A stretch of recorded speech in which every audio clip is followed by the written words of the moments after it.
Welcome to Talk with Kristen with an E, the podcast that's like therapy, but cheaper and way more fun. I'm Kristen, host, storyteller, and occasional overthinker. From making friends to surviving burnout, reminiscing on our younger days, and learning how to adult, we'll chat about all life's lessons and laugh in between. So grab your drink, get comfy, and let's talk it out.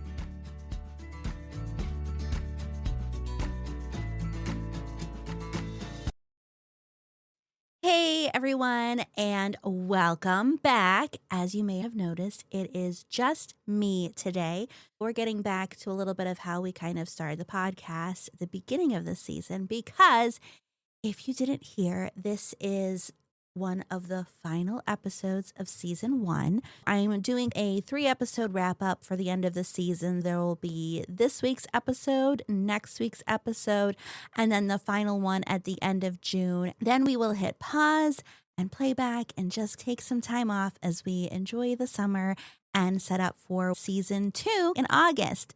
More details to follow at a later date. But for today's episode, I'm really excited because I wanted to do something light and fresh before we get into the last 2 big episodes of the season. I was thinking about all the things I'm loving right now and that I find myself talking about to anyone who will listen, or things I'm thinking about. Like, why not just talk about the things that I'm really enjoying, because maybe it's something that other people would enjoy, or it gives people more insight into who I am, more than just a voice over your headphones or speakers, and shows a way how you and I can connect too. Maybe there's more things we have in common that you didn't realize, or maybe there's things you want to debate me about. Like, I'm open to that also. Anyway, we're just going to go over, I came up with a list of 10 favorite things. Kind of like if you think back for a nostalgic feel, MySpace days when you had your top 8. Did you remember there would be those surveys going around and you'd fill them out, like your favorite TV show, your favorite movie, your favorite food? I remember people would post those on Facebook Notes when Facebook Notes was a thing. And even before then, they would be chain letters, like an email, fill this out and send it to 10 of your friends. It's just a fun way of getting to know people. So think of it as an old school, my favorites kind of thing. Whether you're out on a walk or driving or laying by the pool, it's like a chat with one of your closest friends telling you everything she's loving right now. So we will dive right into it. The first one, and this one has been on my mind for weeks now, and could probably be categorized as my guilty pleasure obsession, but it's like, okay, before I say what it is, a little background. I love reality TV. If I haven't mentioned this before, like Big Brother is my go-to show. I have watched all but 2 seasons and only missed 1 celebrity season.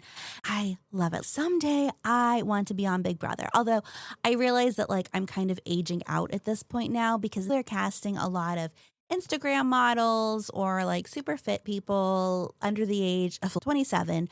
So I realize I am no longer in what they're casting for, but someday I really would love to be on it, like more the strategic aspect of it and the personal building relationships. There's so much to it. Anyway, probably wait for a whole episode on Big Brother sometime. But I realize that not everything I watch on TV is of highbrow entertainment, and it's not the most educational. So keep that in mind when I start talking about this number 1 thing. These are not in any order. I literally just listed 10 things that I'm really kind of obsessed with right now. This one's the top one, not because it's the one I'm most obsessed with, because I promise these are not ranked in any order. Without further ado, Secret Lives of Mormon Wives.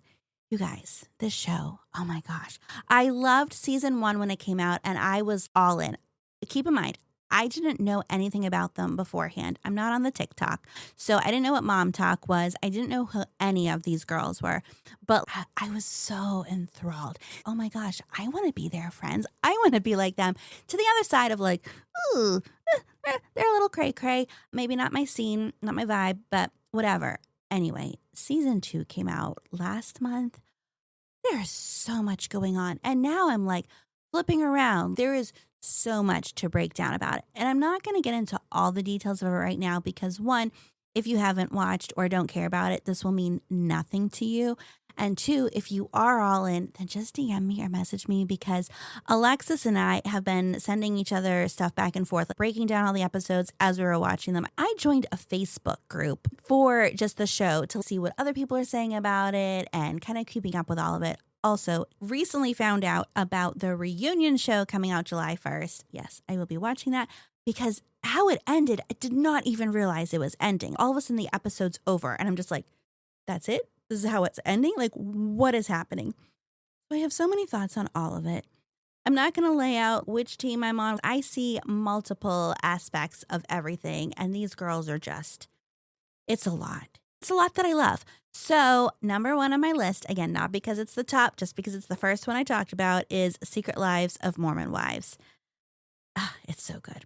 Okay, so number two is something else I've been watching. And if you've heard me mention it before, I have this one's not an obsession, but I have this weird interest in trains. I really want to go on a train. I joke about becoming a hobo and just riding the rails, which apparently you can. You can pay a flat fee and take so many different trips on Amtrak in a year. And I don't know, it's like $399 or something. And people have factored out how to make the most of it and actually cross the country however many times. And it looks like so much fun. Part of my love came from watching different YouTube travel videos. And the one that I am most obsessed with, because there's 2 or 3 that I follow pretty regularly, but the one that is the best, that if you're only going to watch one, you have to watch, it's Downie Live. Downie Live is done by Mike Downie, and he is so personable. He's so fun. He's so good at what he does. His whole team, as they put the videos together, like you feel like you're on the journey with them. His most recent one, I think it was a 4 episode. They're all out now, so you can watch them all at once and get the whole feel for it. He wanted to see if he could take a train from the Arctic Circle down to Africa. Spoiler alert. He did, but there was so much that went on. He didn't do it by himself. He brought his friend Jeff Chang along, which Jeff just made the show. The interaction and chemistry with the two of them was so good. I am really hoping he brings Jeff back for more series. It was absolutely so fun.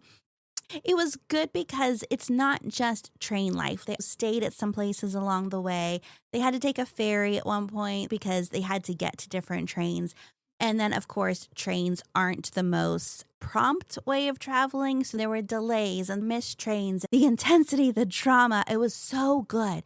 If you like shows like The Amazing Race, you would like this. He's not racing, but just going to different places and trying to find their way. Oh my gosh. So good. So Downie Live on YouTube. Another thing I am just obsessed with right now. I promise I do more with my life than just watch stuff. There's usually some time during the weekend where I have some downtime where my little Maltipoo just curls up in my lap and we just watch things. It's kind of how I reset for the week. I just sit there and zone out and watch things. I usually catch up on the latest episode of 2020. When we're not watching 2020, these are the things we're watching. Secret Lives of Mormon Wives, Downie Live, and Wear Whatever the F You Want. This show, for anybody my age, maybe a little bit younger, maybe a little bit older, who used to watch shows on TLC, you'll remember Stacey and Clinton, who did What Not to Wear. And the whole premise of that story is you would be nominated by somebody who thought you dressed like garbage, and you would get nominated, and Stacey and Clinton would come in and take you on this shopping spree and give you a makeover and send you home with like $5,000 worth of clothes to make you into what you should be. And it was very big on dressing your body, dressing for who you were, like all these things. Rule-based, very strict. Maybe strict isn't the right word, but it was just very like, these are the rules. This is what you have to do. So they've come back out now, and the show is called Wear Whatever the F You Want. It's on Amazon Prime, and it is so good. I think I am 3 or 4 episodes in now, and I absolutely love it because the premise now is come as you are. Tell us what you're about, what you want to portray, what you'd like your fashion sense to be. Then they have them try on a whole bunch of different things and really see what works for their personality. Not a bunch of strict rules, but just dressing for the body they have, the personality they have, who they want to be. And then another part of the show, somebody from home comes to see their new look to see if it's realistic. Like, is this really going to work for their everyday life? Because a lot of times, the people who are getting the makeover want to be perceived a certain way or they want to be this certain thing and they kind of focus on it just from themselves. But if you have an outsider who knows you in your everyday life that can be like, yeah, that is realistic, or no, you're never actually going to wear those clothes, you're going to revert to sweats. It's good to have that perspective and they can kind of see some blind spots like, well, this isn't really practical for your life as a stay-at-home mom or whatever. Stacey and Clinton will then tweak the look and send you home with clothes. At the end of the episode, there's a QR code where you can scan it and get the stuff they were wearing. And a lot of it is very affordable too. The first episode, I really liked a lot of the outfits there and I've saved a couple. I haven't bought anything yet, but I really enjoyed it. So I am loving that. Plus, it is so fun to have Stacey and Clinton back because they were a staple. I lived by the rules that they gave on what not to wear. So it's fun to see how things have become more open, just kind of the shift in culture and mindset and being able to look at clothes differently. Earlier this season, I talked about my body issues that I have been dealing with. I think I even said that it's part of accepting the size you are, and sometimes it's just buying a bigger size or buying clothes that are made for your body because there's so many styles that are really cute and fun, but they aren't necessarily made for everybody. And that's fine because there are styles out there that do fit your body better. Finding what those are is great. Stacey and Clinton help people focus on what do you feel good in.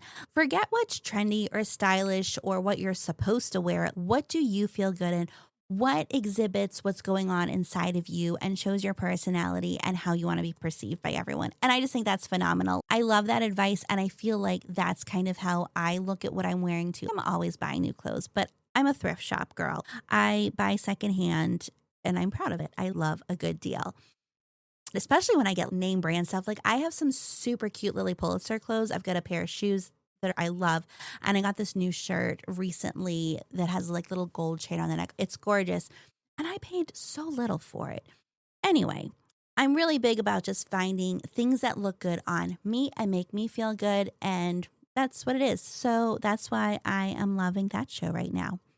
Moving on to things from not just watching. Events I've been doing lately. We are at number 4, if you're keeping track. So author events and books to friends is what I'm labeling this one. You may or may not know that I have a bookstagram. It's Read with Kristen with an E. You see a theme?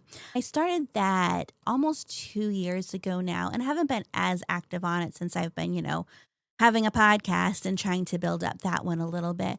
But I love my bookstagram, and the whole reason that was set up was because I love reading, and I really enjoyed sharing what I was reading. Doing it on my personal Instagram or Facebook didn't feel right because not everybody's a reader, and not everybody wants to be bothered with that kind of stuff. By setting up a bookstagram, I was able to share that in a different area and build a community. I've made a lot of really good friends there, some local, some not. It's fun to see what other people are reading and get recommendations and just build a community. Bookstores have a bunch of events and I've gone to several of them. I kind of see the same girls at them and I've followed a bunch of them on Instagram also. But I haven't really made that jump into I'm friends with them. And a lot of them come together as groups and it's a really nice community. Because I'd been to 2 or 3 in the past month and had seen several of the same ones, I did this huge thing, huge for me last week. I'm trying to think of how best to tell the story because this also links into stuff with the podcast, which is why I'm sharing the story. So picture it. There I am at an event for Annabelle Monaghan, one of my favorite writers. Her new book, It's a Love Story, just came out. Highly recommend it. It's such a good book. You will love it. Anyway. Before the event starts, I'm going through my bookstagram and watching people's stories and just kind of killing time until it starts. And I see somebody else at the event has posted a picture and it's like similar angle to where I'm sitting. And I'm like, oh, that person must be sitting right near me. And I glance over and I see who it is. I've followed her on Instagram for a while, but I didn't know who she was in real life.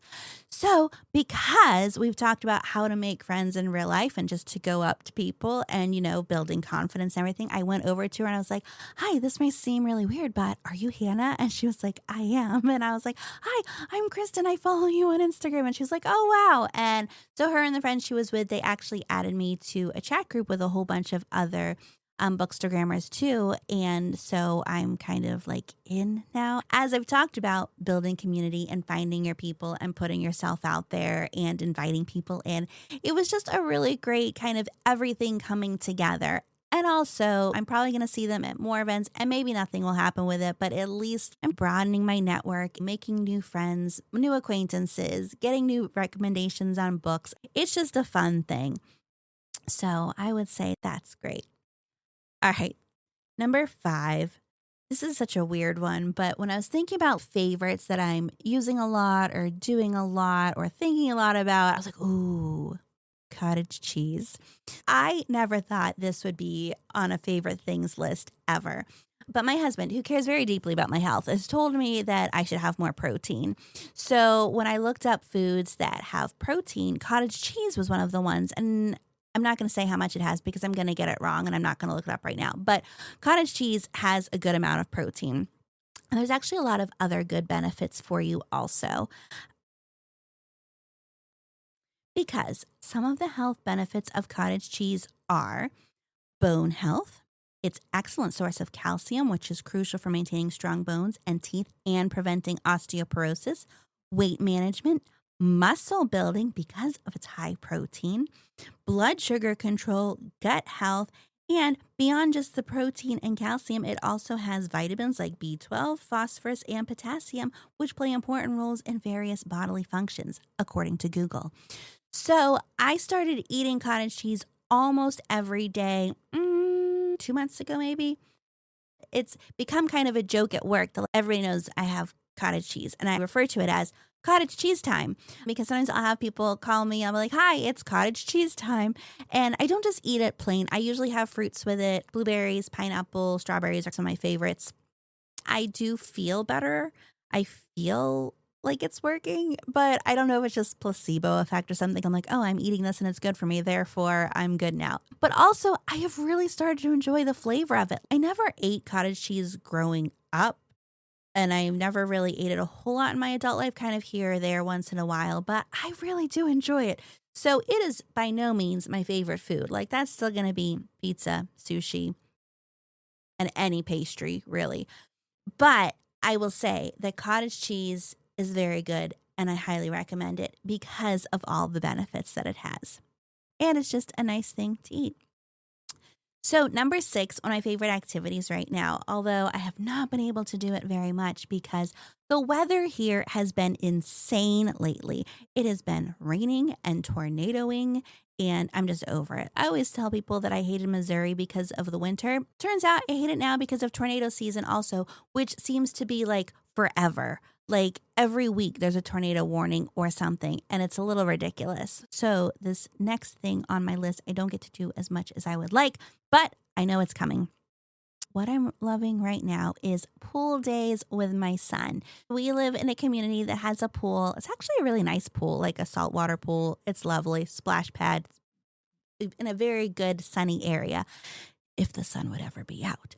So this is something that my son and I really enjoy doing together. We go to the pool. Sometimes I'll come home early from work and we'll go up and we call it the golden hour because if you can get there between like 5 or 6 when people have gone home to eat dinner and it's not that busy and the sun is kind of, not quite setting, but not as hot as it is in the middle of the day, it's a perfect time. And he and I will play catch or other games or we'll just sit and talk. He's 12. And, he's growing up and doesn't always just want to hang out with me anymore or do a lot of stuff like he used to. But the pool is something we both enjoy and he'll talk to me a lot too. So it's a lot of times where we kind of bond and he'll tell me what's going on in his life or what he's thinking about or things like that. And it's a really good bonding moment for us. And on the weekends when we get to go and I can just lay out in the sun, it's fantastic. And yes, I know the concerns of skin cancer. I wear sunscreen Not necessarily because I'm afraid of skin cancer. I probably should be. I'm more afraid of looking old, and I just like to take good care of my skin. And oftentimes on the weekends, a lot of our friends will be there too, and we get to hang out, and then he can play in the pool, and I can sit and talk with my friends or just lay out. And it's such a nice time. It's my favorite part of the year. I have friends in the neighborhood that I only see during the summer. I call them my summer friends because in the winter, like everybody's kind of closed in, stays inside. But then when the pool opens and we're all out, we get to hang out again. It's one of my favorite things. This goes along with my love for my skin and wanting to take care of my body and stuff too. The next thing I want to talk about how much I am loving is my Rebels Refinery lip balm. If you haven't heard of Rebels Refinery, I'm sorry, you're missing out. It's a good thing I'm telling you about it now. I was a lip gloss addict for years, like for real. In high school, I remember there was an article that my mom like clipped out of the newspaper or showed me or whatever about lip gloss addiction. It really was like it's all psychological. It's not, is what the article said. It was not necessarily a physical addiction, but a psychological one. I swore it was physical though, because if I didn't have my lip gloss on, my lips would start burning. It was a whole thing. And back then, it was always Bonnie Bell lip smackers. Martian Mallow was my absolute favorite. And that's not one of the regular flavors. They had this cosmic line or something, and they were kind of shimmery. Martian Mallow was white. It had some shimmer, and it was marshmallow. It was kind of sweet. I can't really remember it. I just know that I loved it, and it was brilliant. That and the watermelon waterfalls or whatever, which was different than the regular watermelon in a stick because this was in a little jar and you'd smear it all over your lips. Anyway, was obsessed with lip gloss. Finally broke the addiction somewhere in my 20s where I didn't need it as much. And then I wasn't using it at all. Like I can let my lips be naked now, but I prefer not to. But that's what brings us to this current favorite product. This is the only real lip balm I have been using. Oh, if you haven't heard of Rebels Refinery, let me tell you a quick thing about them. So they are all natural. They're made from Canada. They get everything and they pour it there. And it's so good. It doesn't just come in a tube. All of their lip balms come in little designs. I've had I think the first ones I've got were pineapples, but there's also ice cream cones. They've done it. There's a cactus one. Sometimes there's skulls. So it's not like a tube that's just going to get lost in the bottom of your purse. It's fun. And they're like pastel colors, the little containers, not the lip balm. Lip balm's just, regular lip balm. And the reason I like it so much is because it lasts. It's not too goopy or like it's not thick. It's not sticky. Like it feels good. Like a lotion for your lips. I first got it randomly. I got it randomly one time. And then when I ran out, I had to get more. And then I was getting it for myself every Christmas to put in my stocking. That sounds silly, I know. But like moms, it's usually the moms that are getting all the stocking stuff and filling everybody's stocking, right? I would buy it and put it in my stocking for me. Usually I could find it at Walmart, but this year my Walmart didn't have it and I had to buy it from Amazon. But anyway, I got it. So it's the kind of lip balm that I put on every morning before I leave the house, every night before I go to bed. And that's about all I need. Sometimes I'll put on other lipsticks during the day. But when it comes to lip balm, it's the only one I use, and I am loving it. Moving on from the lip balm, we are up to number 8. We're almost done. This one's going to be fun. This one may seem a little off-brand, but stick with me. The number 8 thing I'm loving right now is the Oklahoma City Thunder. It is NBA Finals time, and we are a basketball family, which I know is kind of weird for being in the St. Louis area. People here don't really like basketball. Maybe they do. People around me aren't really into basketball. My husband played basketball, got recruited to go to Arkansas to play, and then unfortunately got hurt. My son's playing basketball. We're just a basketball family. And my husband lived in Oklahoma City for a while, so he's been an Oklahoma City fan pretty much since the Sonics got there and became the Oklahoma City Thunder. By proxy, my son and I have been Oklahoma City Thunder fans. It's so exciting. They've had such a good season. They're in the finals playing the Pacers. We're Thunder fans. I have my favorite player, Isaiah Hartenstein. Love you. But also really love all of them because Jalen Williams, Jay Will, He went to Arkansas. Isaiah Joe went to Arkansas. So we've got that Arkansas connection. So we love them. And then, of course, Shea Gilgeous-Alexander, everybody's favorite. We love SGA and Chet and the other Jalen Williams, J-Dub, because they're like the face of the Thunder. And I love them all.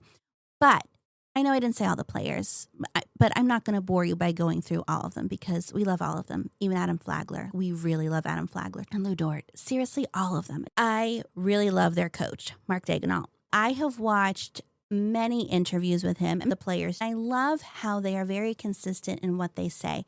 And they will be like, oh, we trust the system. We trust the work we put in. It's always getting back to zero. It's not, getting in with your emotions. It's that setting, it's always the next shot. Like we don't think outside too much. Like just everything they say is so good. And the reason I love this so much is because I have a master's in leadership with a focus on organizational leadership. And I think that Mark is a very great leader from what I've seen, what I've read, how I've seen them play too, and what people have said about him and the players, how they talk about it too. And I just feel like how he's built that system there and how they all have that team mentality and they're not just in it for themselves. They're there to help each other. Like it's just huge. Little tidbit, I'm going to do a huge deep dive into this in season 2 because season 2, I'm going more into leadership lessons, corporate stuff, maybe still fun, still personal, but a little bit more businessy spin. I'm very fascinated by how he does it. If somebody knows, this would be great if you could help me.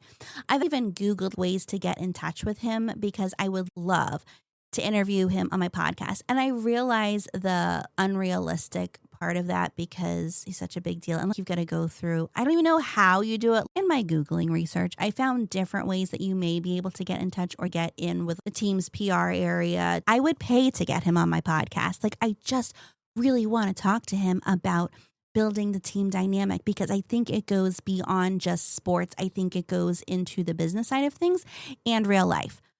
Okay. This is supposed to be just my 10 favorite things. We've gotten a little bit deeper into this one, but you can see how passionate I'm about it. So really, if anybody knows Mark Daigneault or anybody on the Oklahoma City Thunder that could get me in touch with him, please reach out to me. I would appreciate your help and it would be amazing. Okay. Number 9. When I'm not listening to my podcast, which yes, I do because I want to make sure it sounds okay for everybody else, I am listening to Two Main Friends in a Podcast. Lindsay and Natasha are like the girls that I want to be friends with, but I'm just not yet, but I will be. I've talked to Lindsay a bunch on Instagram, and many of the topics they talk about are things that either I have talked about or will talk about or want to talk about. I feel like when I listen to them, I'm in a room with 2 of my closest friends. I feel like I'm a part of the conversation, and I just love what they share. Their backgrounds are kind of similar to mine, and I feel like they get me, even though they don't know me. I hope that's how people feel with my podcast too, that they feel like they're a part of it and that they're connecting. I have also talked about maybe doing some kind of collab with Two Main Friends in the future too, because I would love to do something with that. I just want to get to know them better too. I love them from afar and would love to get to know them better. So if you have not yet listened to Two Main Friends in a Podcast, you have to. Their episodes come out on Tuesday. I think they're down to every other week now. So it's great. Listen to them on a Tuesday, listen to me on a Wednesday, listen to all of their episodes, get caught up on them, especially in my pause and playback off-season time. You'll have all the time to catch up on all of their episodes. So definitely go give them a listen. Say hi to Lindsay and Natasha. Tell them I sent you. They're just good people, and I know you won't be disappointed. So, number 10. And this one does feel a little silly saying it, but as I've thought about things that I'm loving right now, this is one of them. My own growth and this podcast. And we're going to go a whole lot more into this next week's episode when I kind of go through what I've learned, what we've learned together, how we've grown over season 1. I really am loving right now just the progress I've made and how much this podcast has grown. When I started it, I didn't know it was going to happen. It was really just that I had some things that I wanted to share. There was things I was working through that I thought maybe other people were, and maybe I could connect with people or at least make a difference in someone's life. Something I shared resonated with at least one person and made a difference in one person's life. That's all that mattered. And because of some of the feedback I've gotten, text messages, DMs, emails, I can see that there has been stuff that's resonated with people, which has been phenomenal.